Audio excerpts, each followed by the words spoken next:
home. I am Ling Low. I am a fiction writer, scriptwriter, and journalist, and I am the host of this month's Readings. Many of you know that Readings has traditionally been a live event where writers share their work in front of an audience. That's not possible for now. As you can see, we're continuing to do this as an online video. And of course, it's not quite the same. We're not in the same space, and we're also not experiencing it at the same time. But if you think about it, reading a book is very much a case of crossing vast distances of time and space. So in a way, we should feel right at home. And just as books have editors, we have one too. Thank you to our editor Param for his work behind the scenes. And thank you to Mark De Future, who helped to organize this month's event. And of course to Sharon Bakker, who has kept Readings running for many years. As always, everyone involved in Readings is doing this as a volunteer. If you do want to show your support, please like and subscribe to the YouTube channel. The first reader in our lineup today is a prolific and award-winning novelist who is also appearing at this year's Georgetown Literary Festival. Wan Nor Azriq was born in Alostar. He is the author of 6 novels: Dublin, Boneka Rusia Guido, Soneta Roda Basikal, 86, Dompet Kulit Buaya, and Dikala Bulan Bermain Biola. He's also written a short story collection, Mana Dadu Dajiling. Wan Nor Azriq's first novel won first prize in the 2014 writing competition run by Institut Terjemahan dan Buku Malaysia, Persatuan Penulis Nasional Malaysia, and Berita Harian. He also received the National Literary Prize for his essay in literary criticism. Wan Nor Azriq will be reading from a short story in Bahasa Malaysia with English subtitles. Thank you, Lin, for the nice introduction. Hello, I'm Wan Nor Azriq. Today I'll be reading a short story of mine titled Kerana Berbola Daging. This is a short story that I wrote earlier this year when I was at IKEA with my wife. So I got the idea as I was walking around the place, and I thought like maybe it would be interesting to write a short story about people who came to IKEA and to eat meatballs. So I hope you enjoy the story as much as I enjoyed writing it. Amira Hambali Jones menikam berbola daging dengan garpu dan bersedia untuk menyumbat berbola daging itu ke dalam mulutnya. Tetapi dia belum membalas komen peminat di Instagram. Tetapi dia belum membeli pencuci muka di Watson.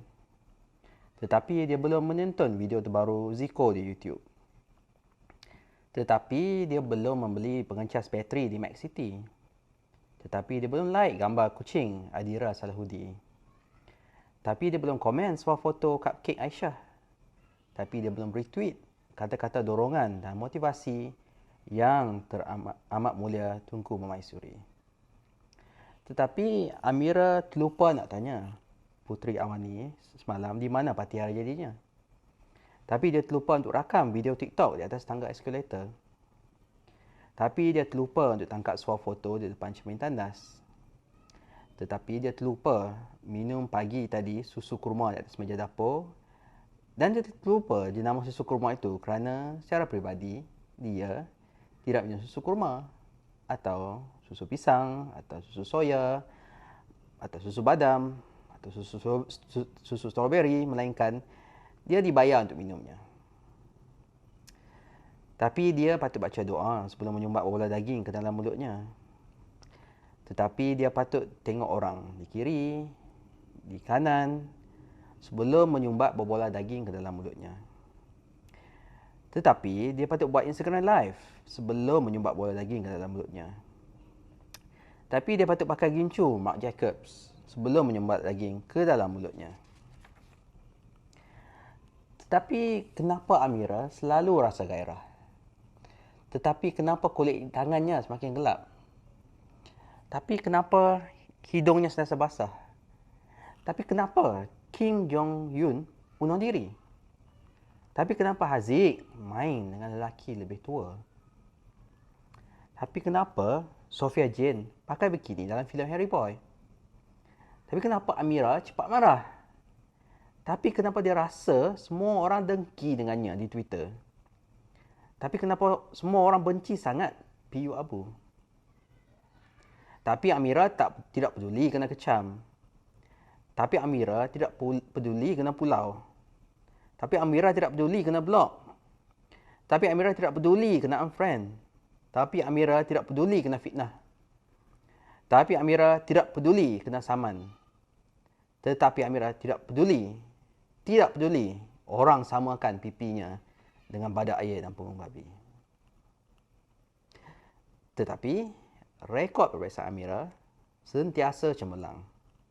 Tetapi Amira selalu pakai anak tudung sarung kaki panjang ke sekolah. Tetapi Amira selalu galas beg sekolah di bawah tudung dan bukan di atas tudung. Tetapi Amira tidak pernah meninggalkan solat. Tetapi Amira sentiasa membaca ayat kursi sebelum tidur. Tetapi Amira masuk MRSM pasti salah. Tapi Amira couple dengan pelajar terbaik MCKK. Tetapi Amira menangis di tapak tangan Finjama selepas konsert maskara. Tetapi Amira ulang baca lebih dari 10 kali buku puisi, Sofa Biru dan Bandaraya Bougainville. Tetapi Amira ingin melihat dunia. Tapi dia ingin menaiki gondola di Venice. Tapi dia ingin menaiki belon panas di Cappadocia. Tapi dia ingin minum susu coklat bersama Rohainis di Switzerland. Tapi dia ingin melihat konsert Sehun dan Super M. Tapi dia ingin minum kopi arang di Jogja. Tapi dia ingin bermula madu bersama bakal suaminya di atas bumbung rumah di Santorini. Tetapi baru semalam Amira menonton video seorang rider panda mati kena langgar lori simen di depan Times Square. Tapi baru semalam dia menonton video seekor kucing mati dicampak ke dalam mesin basuh di kedai Dobby. Tapi baru semalam dia menonton video seekor anjing mati ditembak dalam sangkar. Tetapi baru semalam dia menonton video seorang perempuan Cina kena cabul oleh penunggang motosikal di Kota Baru. Tapi baru semalam dia menonton video tular seorang perempuan Melayu yang ditahan polis kerana tidak memakai coli. Tapi baru semalam dia terlupa tutup gas dapur sebelum keluar rumah. Tapi baru semalam dia pijak seekor lipas sampai mampus. Tapi baru semalam dia teringat arwah bapaknya yang mati tercekik biji buah cempedak. Tapi baru hari ini Amira warnakan rambutnya hijau. Tetapi baru hari ini Amira dan Lydia menyahut cabaran seso di TikTok. Tetapi baru hari ini dia mute seorang rakan sekolah rendah di Twitter. Tapi baru hari ini dia tahu San Francisco Coffee ialah syarikat tempatan. Tapi baru ini dia tahu Singapura dulu sebahagian daripada Malaysia. Tapi baru hari ini dia tahu mantan kekasihnya dari MCKK ialah homoseksual. Tapi bilakah kali terakhir dia memandang matahari? Tetapi bila kali terakhir dia tidur tanpa iPhone di bawah bantal? Tapi bila kali terakhir dia keluar tengah malam untuk makan nasi lemak di Petaling Jaya? Tapi bila kali terakhir dia minum teh tarik? Tapi bila kali terakhir dia memeluk seorang dengan jujur? Tapi bila kali terakhir dia bercakap dengan dirinya di depan cermin? Tapi bila kali terakhir dia membaca novel fiksi hingga selesai? Tapi Amira suka menerima hadiah. Tapi Amira suka meninggalkan komen di Instagram Sharifah Hamani walaupun Sharifah Hamani tidak pernah membalas komennya. Tapi Amira suka meratah sup tulang. Tapi Amira suka lelaki yang pakai subang dan kasut sukan. Tapi Amira suka filem yang boleh membuatnya menangis. Tapi Amira suka Puteri Harry berkahwin dengan Meghan Markle. Tetapi Amira tidak suka Ernie berkahwin dengan Shamil. Tapi Amira tidak suka kawan-kawan lelakinya yang suka muzik Kebal M atau XSPH atau Couple atau Ramayan atau Satwo atau Bittersweet atau Country Wolves.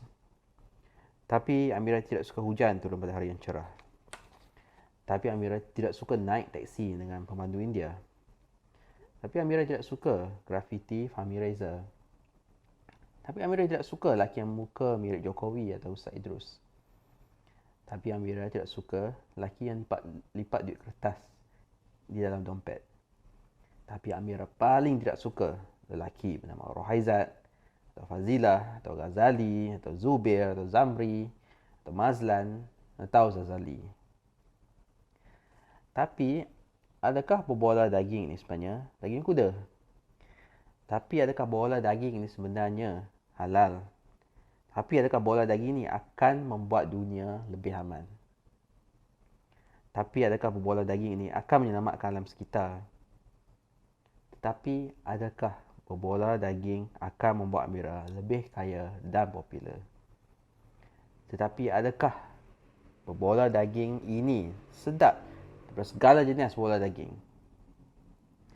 Tapi kalau Amira menyumbat berbola daging ini ke dalam mulutnya, adakah Amira kekal menjadi Amira atau Amira bertukar menjadi sekutu berbola daging? Sekian, terima kasih dari saya. Semoga terhibur. From a journey through the mind, we now move to a different kind of travel. Our next reader is Lam Ching Fu. Ching Fu has done something that very few people have done or I think would even consider doing. He resigned from a job as an engineer to spend 2 months traveling around Malaysia by bus. He has now published his experiences in his book and he'll be sharing an excerpt today. Ching Fu describes himself as a passionate advocate of public transport. He studied civil and environmental engineering at Japan's Hiroshima University and went on to do his master's degree in urban planning at the University of Applied Sciences in Frankfurt, studying the bus rapid transit system in South America. Upon returning to Malaysia, he worked as a transport engineer for the SBK MRT project. But when he realized that he had traveled around the world but hadn't traveled around Malaysia, Ching Fu resigned from his job to start his journey by bus. Hi, I'm Lam Ching Fu, the author of My Journey by Bus, Perak, Pulau Pinang, Perlis, Kedah. Today I would like to share some of the short stories that I wrote at the back of the book.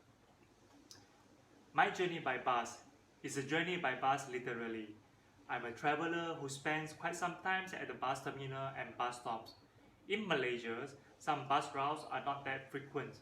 Sometimes I have to wait for more than an hour for a bus, sometimes just a couple of minutes. Unlike the locals who are familiar with the bus schedules and routes, they only came to the bus terminal 5 to 10 minutes earlier. Unavoidably, some buses get delayed, but they still wait patiently. They don't get upset or panic easily. I admire their attitude towards life and allowing things to naturally evolve. No need to rush. Quickly, I started to enjoy every bus journey, observing everything happening in and outside the bus, especially those classic buses. Eventually, I began to fall in love with this way of traveling and purposely spending time at bus terminals, bus stops, and in buses. I realized that most of us are so busy watching out for what is just ahead that we do not take time to enjoy the present. Never had I thought that bus journeys could be this interesting. They gave me the chance to do what most people would never do. They taught me to be more patient, to not take things so seriously, and to initiate a smile and smile back more.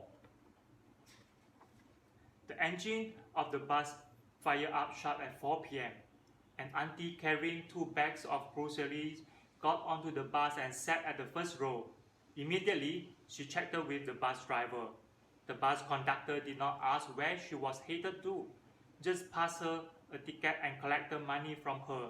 The bus conductor then sat behind her and started chatting with other passengers. What just happening in front of me was their daily routine. The bus is like a meet-up place for them to chit-chat and catch up. It's touching to see. The bus stopped by the roadside 15 minutes later. The auntie got off. The bus conductor helped her with her bags. The bus then continued heading towards Taipei. On and off, there were passengers getting on and off the bus. The bus conductor would always gently tap the steel handrail and say, "Jalan." Then only would the bus driver start moving. I love this kind of communications. The bus then stopped at the bus stop by a primary school. Quite a number of people got on the bus, and the whole bus became lively. Among these people, my attention was drawn to a boy sitting in front of me. He was holding a notebook. I could hear him softly speaking: post office, temple, mosque, police station, and other words. I guess he just learned at school. 10 minutes later, he stood up and pressed the bell. The bus slowed down and bus driver knew where he was staying because he did not stop at the bus stop. Instead, by the roadside right in front of his house. Seeing him watching back home, it is so arresting, I immediately took a photo. This picture was not a scene from any TV advertisement, movie or drama. It really happened in real life. Bus journeys are indeed interesting. There are many different scenes occurring every day. There was a man wearing a white shirt getting on the bus. After chatting with the bus driver, he was given a piece of paper from the bus conductor. He was a bus ticket inspector. His job is to check if passengers have tickets and are paying the exact fare to their destinations. After inspecting, he would take the ticket as a mark. The buses nowadays are not as crowded as before, so I guess no one could skip from paying. But I guess this check and balance is still needed. After a few stops, the ticket inspector got off the bus. The bus driver then sped off. I could feel a strong cold wind blowing, hitting my face and ruffling my hair. Continuing the journey, I was filled with excitement and felt like a kid. The other passengers who were used to bus journeys were the adults. The classic buses are still faithfully serving us come rain or shine. Although less frequent now, you still have a chance to catch them and experience a piece of history. You may want these classic buses to be replaced with air-conditioned, but to me, they have their own charm. With proper changes, creativity, and innovations, classic buses can be an attractive mode of public transport. Their uniqueness can be a way to promote tourism, encouraging both locals and foreign tourists to travel to small towns and rural areas by bus. Here, I would like to show my appreciation to those local bus companies that still provide bus services, giving me a chance to enjoy bus journeys just like during my parents' and grandparents' generations. I hope many people will still enjoy traveling by bus, especially taking classic buses. Try to really relive your childhood memory when you often took buses. Also, I hope classic buses won't be a thing only found in museums or gallery or theme restaurant in the future. That's all for today. Thank you.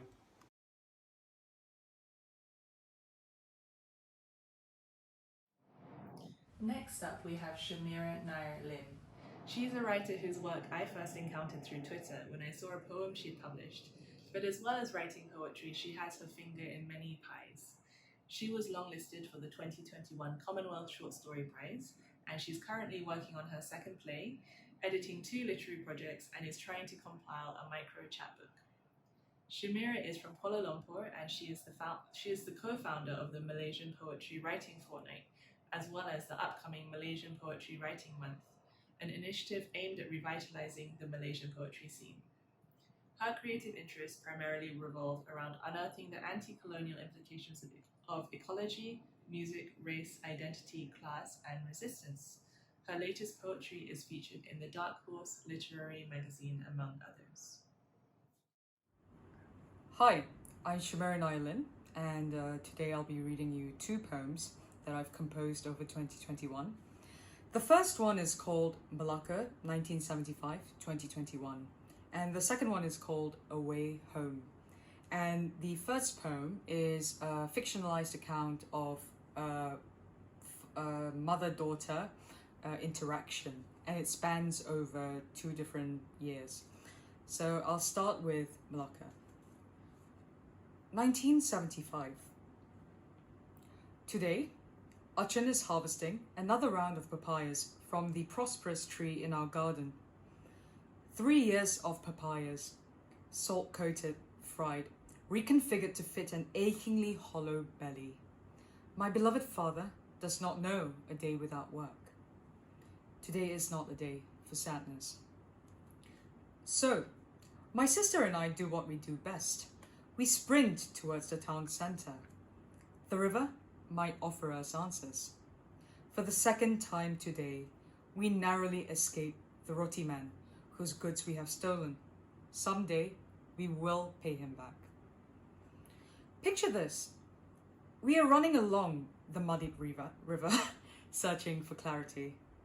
Our vision is rain-streaked, and the path we're on at present feels slippery. But Neil Sedaka is right about the beauty of laughter in the rain. When we get home, Achan will have a glass in his hands. Peer into the glass, and you can almost see rage circulate. Slow swirls. We will observe fractured reflections in each other's eyes, Achan and I. The remains of today will flow into tomorrow. Today is not a day for sadness. 2021. My mother speaks of Grandpa's papaya tree with an adulation carefully conceived. Every Sunday, she says, I went to church for the food. After all, Jesus loves giving out fish and loaves of bread. Words are sometimes hollow, not my mother's. Her every utterance is burdened by recollection. She spins a tale of youth reflected somewhere. Soon, we will search for that place together. He was a good dad. There is no one like him. The slippage from past to present says more than I could. So laced with longing is her voice, clawing its way out of a traumatic tapestry she has been suffocated with. There is a lot I want to say. Instead, I offer her a slice of papaya from our garden. Now is the time to quell our hunger. So that was the first poem, and I'll move on to the second one, titled Away Home, from The Dark Horse, issue 43. And I'll just kind of have a sneak peek of the layout. Right, so with this poem, as you can see, it has 2 columns, and one column is titled Away, one column is titled Home, and away is meant to represent being away from the cultural space in which you're familiar, and home is otherwise. And so we have the same person reflecting on similar themes in 2 different situations and spaces, and it reflects a lot of the struggle of living away from what you deem home in your heart for an extended period.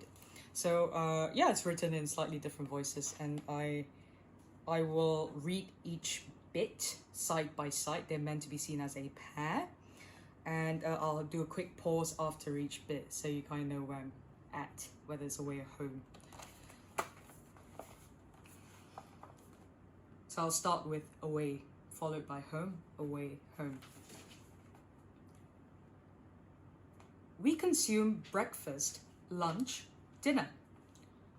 We feast when food beckons the heart. A platter of cold cuts sliced by a supermarket machine. Sometimes we manage a spectre of home food. Variations on the basis of broth, bone, curry, salt. There is no space to say more.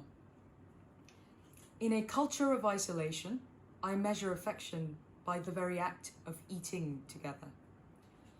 We delight in food in the same moment, the simplest way to love in unison. It's really good food, really lovely. Hey dude, this is damn good way.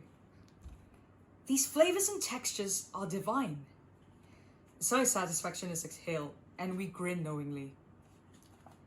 Shall we grab a cup of tea? Daily mau ice, kurang manis. Right, so that's it for today, and I hope you enjoyed it. Thank you for listening. Our final reader for today is YZ Chin, whose debut novel Edge Case was published earlier this year. It's a story of immigration, identity, and displacement set against the backdrop of the tech industry. Edge Case was listed as a New York Times Editor's Choice and has received shining reviews from multiple publications. YZ Chin is also the author of Though I Get Home, a collection of stories which won the Louise Merriweather First Book Prize and the Asian Pacific American Award for Literature Honor Title. Her writing has been published in the New York Times Book Review, Harvard Review, Electric Literature, and elsewhere. She was born and raised in Taiping, Malaysia.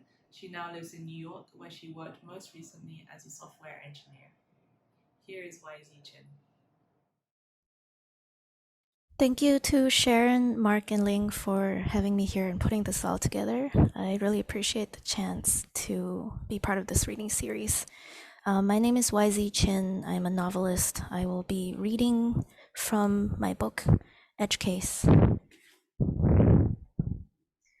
Start from the beginning. Impossible to know when that was, but I'll begin somewhere if you think it'll help. It had seemed, at first, like just another Lunar New Year spent away from home. I showed up for a party in a fellow Chinese Malaysian's one-bedroom apartment. A dog brushed against my jeans on its way after a ball. I simultaneously wished to be home, and happy that I wasn't. At home, the TV would be blaring all day with variety shows from mainland China and Hong Kong, so that we in the diaspora could, for 1 week, feel as brassily Chinese as possible. The women would be in the kitchen cooking a double-digit number of dishes, and I would again refuse to join them because I didn't want to be part of a stereotype.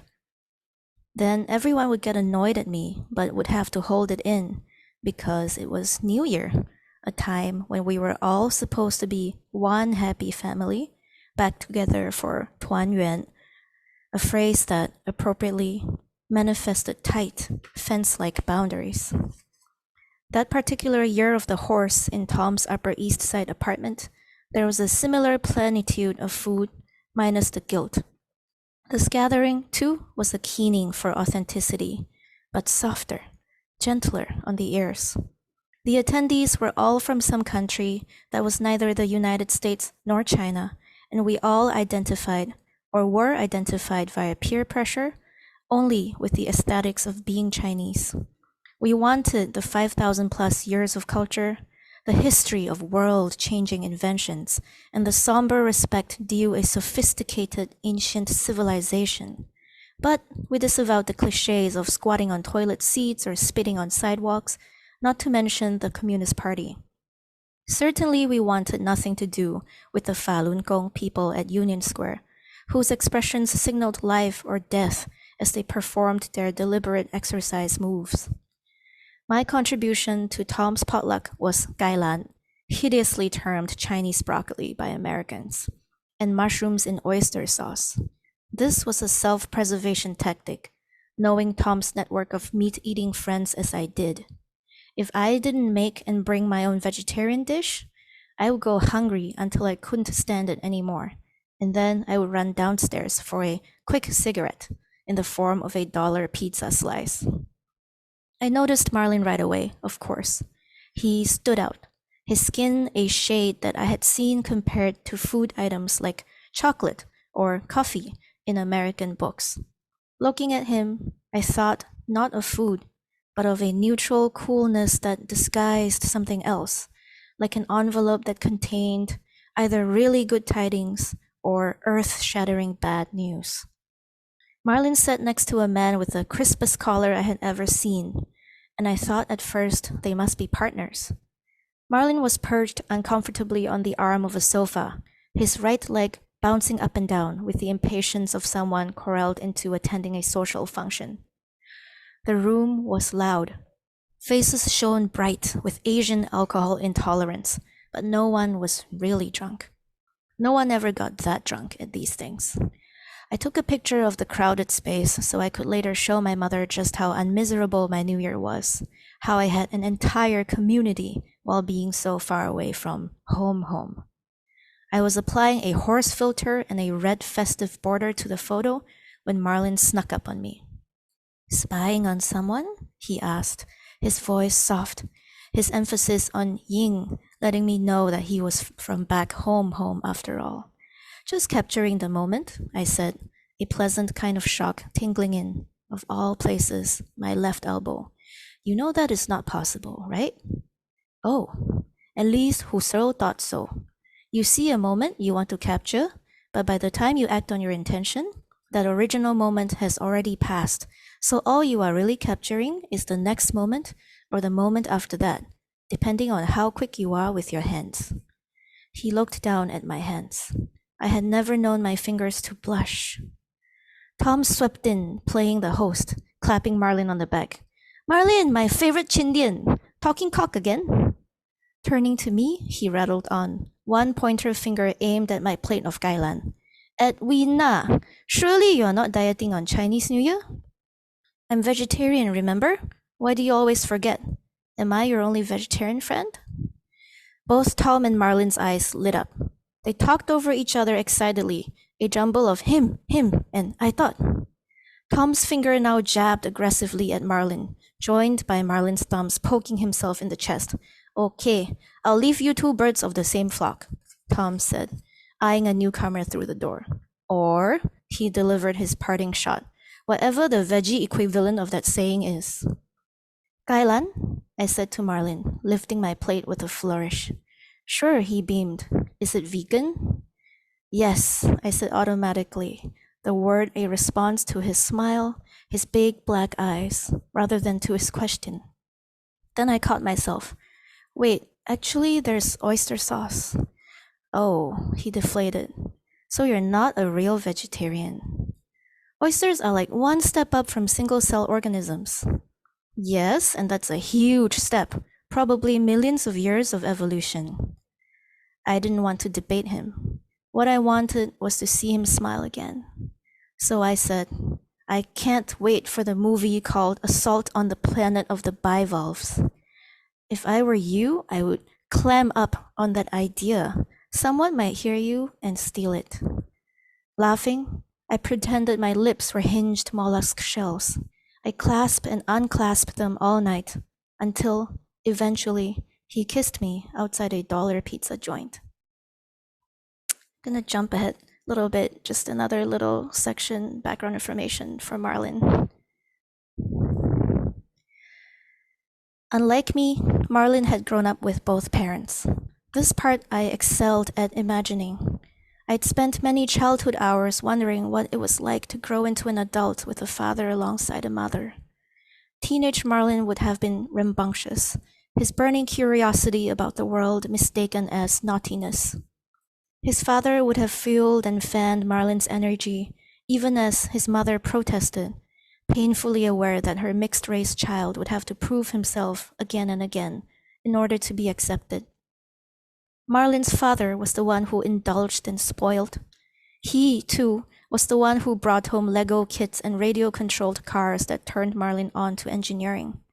His father let him do anything in the name of learning. Take apart a brand new watch, pound on the family typewriter until the keys stuck, throw assorted objects onto the roof of their single-story home to see which would roll back down and which would remain wedged between shingles. Then, as Marlin got older, his skin tanning to resemble more and more his mother's dark brown, he began to see how many of her attempts to rein him in were done out of a fear-tinged love. He learned from her the necessity for care and caution. He saw how she adopted different tones and styles when she talked to different people. Because of that, he began to pay attention to social interactions, noticing the power dynamics and hierarchies at play. He picked up from her a barbed humor, deployed often in irony and against the powerful. It warmed my heart to imagine this, the best love qualities of my husband deriving equally from his two parents. I pieced together this fantasy based on the stories Marlin told me, but who knew whether his memory was accurate? Not to mention my memory of my memory and the parts of his memory that were really his parents' memory. But say it was true. Say that for Marlin, his parents represented the two poles of a magnet. Electrons shuffled between these poles to create a magnificent field, one that drew people like me in and held me fast in love and admiration. Then the death of Marlin's father destabilized the entire makeup of Marlin's being. Something impossible had happened. The magnet was now missing a pole. Maybe Marlin was sabotaging his life to underscore his great loss. Or it could be that I am simply projecting. That's it from me. Thank you, everyone. Thank you so much. That wraps up this month's session of readings. Thank you to all the readers and thank you to all of you for watching.